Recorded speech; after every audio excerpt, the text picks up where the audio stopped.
CST ce mercredi 20 septembre que la maison de la rue de Verneuil a ouvert ses portes aux fans de Serge Gainsbourg. Dans les colonnes de Paris Match ce 21 septembre, on découvre le lien étroit du musicien avec la police parisienne, utilisé comme un service de taxi lorsqu'il rentrait chez lui éméché. Cette fois-ci CST chose faite. Après 30 ans de questionnement, Charlotte Gainsbourg a pris la décision d'ôter de ses épaules un lourd fardeau. Elle a sauté le pas et partage désormais la mythique adresse du 5 bis rue de Verneuil avec les fans de Serge Gainsbourg.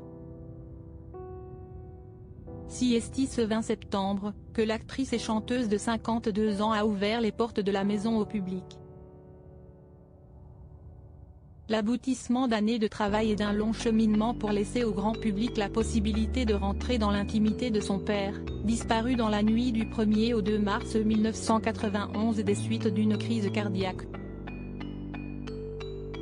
Pas moins de 32 ans après sa mort, la compagne d'Yvan Attal fait donc de la dernière demeure de son père tant aimé un musée afin de parcourir sa carrière mais également découvrir son quotidien au travers de ses œuvres et de ses objets personnels qui n'ont pas changé de place depuis le jour de sa disparition. Gainsbourg composait le 17, comme d'autres appellent la G7 dans les colonnes de Paris Match CST un Gainsbourg, à moins qu'il ne s'agisse de Gainsbach, que l'on retrouve bien vivant cette fois. CST Raphaël, jeune gardien de la paix dans les années 90 qui raconte la mission Golf.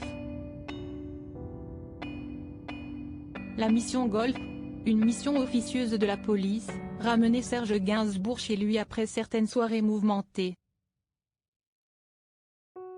L'artiste à la posture éternellement rebelle avait pris l'habitude de composer le 17, comme d'autres appellent la G7 raconte Paris Match.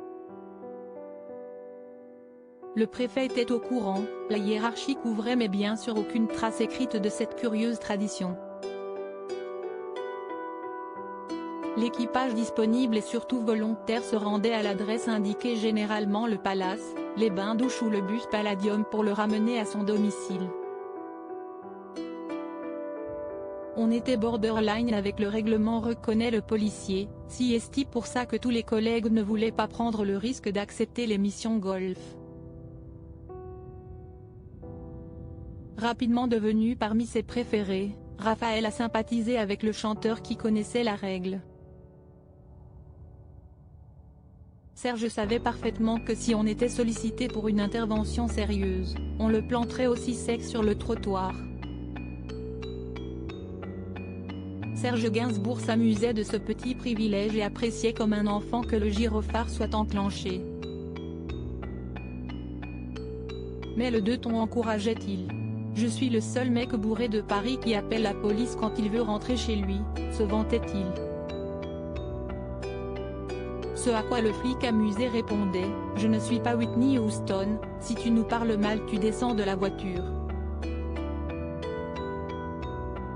L'ancien gardien de la paix était à son enterrement avec nombre de ses collègues.